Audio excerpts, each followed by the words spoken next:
Good morning বন্ধুরা, কেমন আছো সবাই? আশা করছি ভালো আছো, আর আমরাও ভালো আছি। মৌসুমি নতুন একটি ব্লগে তোমাদের সবাইকে স্বাগত। দেখতে থাকো ভিডিওটা কন্টিনিউ, আশা করছি ভালো লাগবে তোমাদের। সকালে আগেই তো পুজোটা শেষ করে নিয়েছি, তো আজকে আর মর্নিং ওয়ার্কে যাওয়া হয়নি, কারণ এমনি শরীরটা একটু ভালো ছিল না। তারপরে ওই দিদি যারা যায় ওরা আজকে যায়নি, তাই গেলাম না। তাই একটু ওই 7টা সাড়ে 7টার দিকে উঠেছি, উঠে আগে পুজোটা করে নিয়েছি। তারপরে আজকে তো ছুটির দিন, শনিবার, তো ওরও ছুটি আছে, আর যেহেতু ছুটি আছে তাই একটু ভাবলাম যে তেলে ভাজা করে ফেলে মুড়ি খাওয়া হয়ে যাবে আজকে, আর কিছু বানাবো না। ওই মানে পেঁয়াজ, একটু ধনে পাতা আর দিয়েছি বাঁধাকপি, ওই পকোড়া টাইপের একটু ভেজে নিচ্ছি, আর ওইটা দিয়ে। আর বাঙালি মানেই তেলে ভাজা, কিন্তু খুব প্রিয় খাবার একটা কিন্তু বাঙালিদের।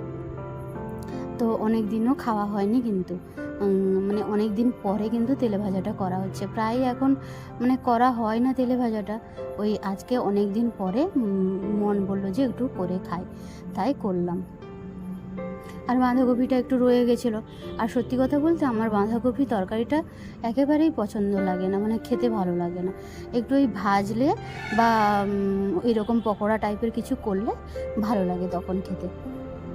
আর একটু ধনেপাতা বেশি করে দিয়েছি, তো আরও বেশি স্বাদটা বেশি ভালো হবে। একটা জামে মুড়ি বেড়ে নিয়েছি দুজনের জন্য, একটা কাঁচা লঙ্কা, আর নিয়েছি একটা পাঁপড় ছিল, ওইটাই নিয়েছি। আর কাঁচা লঙ্কাটা এত রাগ, এত ঝাল, মানে বলার নেই। এখানকার লঙ্কাগুলো বেশ লাল, মানে রাগ হয় আর কি। খাবারটা বেড়ে নিয়েছি, খাবারটা ওকে দিয়ে আগে আমার যে জলের প্রয়োজন, জলটা আগে আমি কাছে রাখি, কারণ ওই শুকনো খাবার খেলে আমার গলায় একটু লাগে। আর মানে যেই খাবার খাই, ভাত খেতে বসলেও আমার একটু আগে জল লাগবে, জল মানে কাছে রেখেই আমি খাবো। তো ওই জন্য জলের বোতলটা আমি নিয়ে রেখেছি। আর কথা বলতে বলতে আজকে দুজনে অনেকক্ষণ ধরে বসে খাচ্ছি।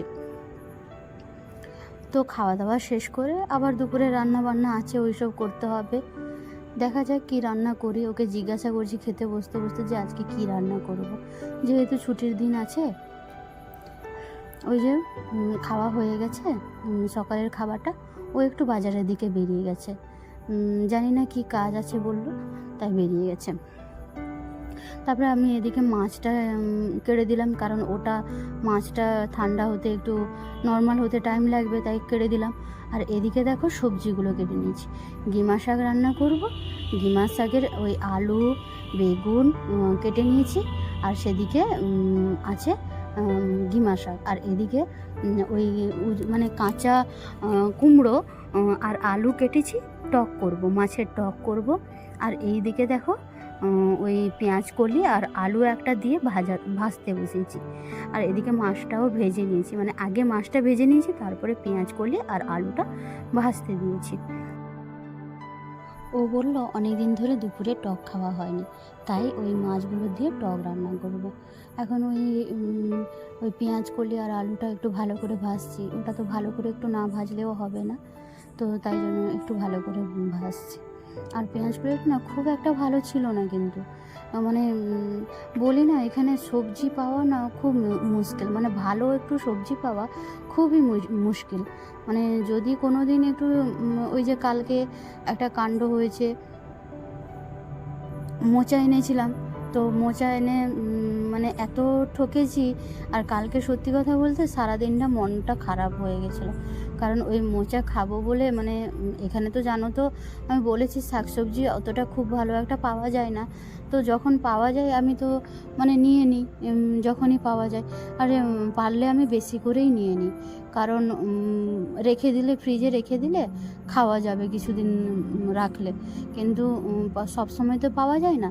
তাই বলে আমি সেই জন্য আমি ওই মোচাটা এনেছিলাম, কিন্তু সেই সময় শাকও ছিল, তো খাওয়া হয়েছিল না। কিন্তু এত তিতা, খেতে এত বাজে লাগলো। টেস্ট করেছিলাম একটু সেদ্ধ করার পরে, ভাবলাম যে এত মশলা দিয়ে রান্না করব, আগে টেস্ট করে নিই। তো যখন টেস্ট করি না, মানে এত তিতা খাওয়া যাবে না, তো সেই জন্য খেলাম না, ফেলে দিলাম ওটাকে। সেই জন্য আর মানে মনটা এত মানে খারাপ হয়ে গেছিলো, আর বলার নেই। তো যাই হোক, আজকে একটু গিমা শাক রান্না করব।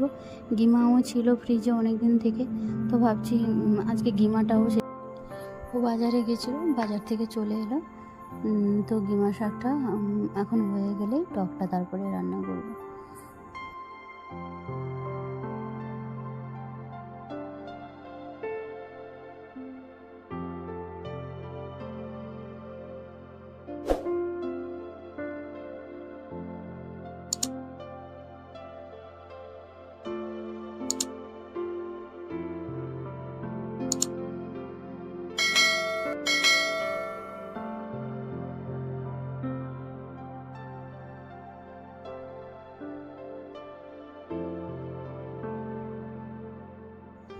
গিমা শাকটা রান্না করে নিয়েছি, আর ওই আলু আর পেঁয়াজ কড়িটাও ভেজে নিয়েছি। এরপর বসেছি ওই মাছের টক।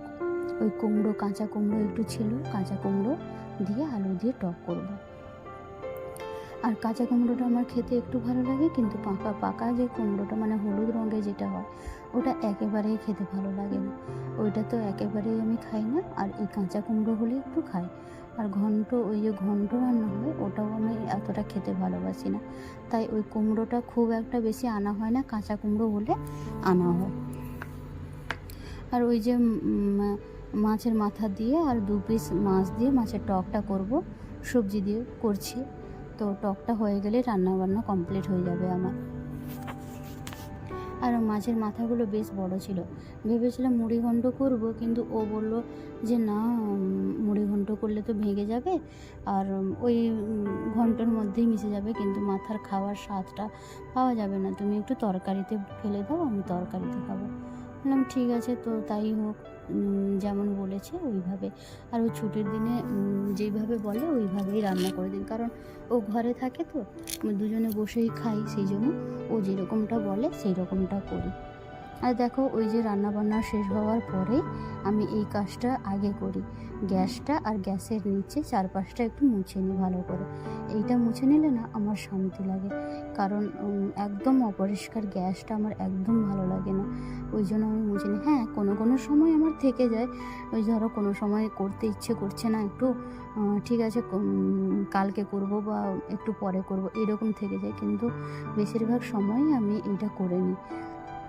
আর করে নিলে যে মানে খাওয়ার আগে এই পরিষ্কারটা যদি করে নিই আমি, তাহলে আমার বেশ শান্তি লাগে কিন্তু। তো এই বড় কাজটাই আগে করে নিই, তারপরে যা খুশি মানে ও তো এখন চান করতে গেছে, এই জন্য এখন এটা করে নিচ্ছি। আর কাজ ও না থাকলেও আমি ঘরে একা থাকলেই করে নিই। আর হ্যাঁ, আমার যারা নতুন বন্ধু দেখছো ভিডিওটা, প্লিজ চ্যানেলটাকে সাবস্ক্রাইব করে আমার পাশে থেকো। আর যারা আমার চ্যানেলটাকে সাবস্ক্রাইব করে দিয়েছো আর ডেলি আমার ভিডিও দেখো, তাদেরকে অনেক অসংখ্য ধন্যবাদ তোমাদেরকে সবাইকে। আর আমার পাশে থেকো এইভাবে, যাতে একটু এগিয়ে যেতে পারি আমি। যদি কোনো দিন কিছু করতে পারি, তাহলে একটাই ইচ্ছে পূরণ আমার আছে, এখন বলবো না, ওই ইচ্ছেটা আমি পূরণ করতে পারবো নিজের পায়ে দাঁড়িয়ে। তো চলো তাহলে আজকের মতন আমি ভিডিওটা এখানেই শেষ করছি, আর দেখা হবে পরবর্তী নতুন কোনো ভিডিওতে। ততক্ষণে সবাই ভালো থেকো, সুস্থ থেকো আর সাবধানে থেকো।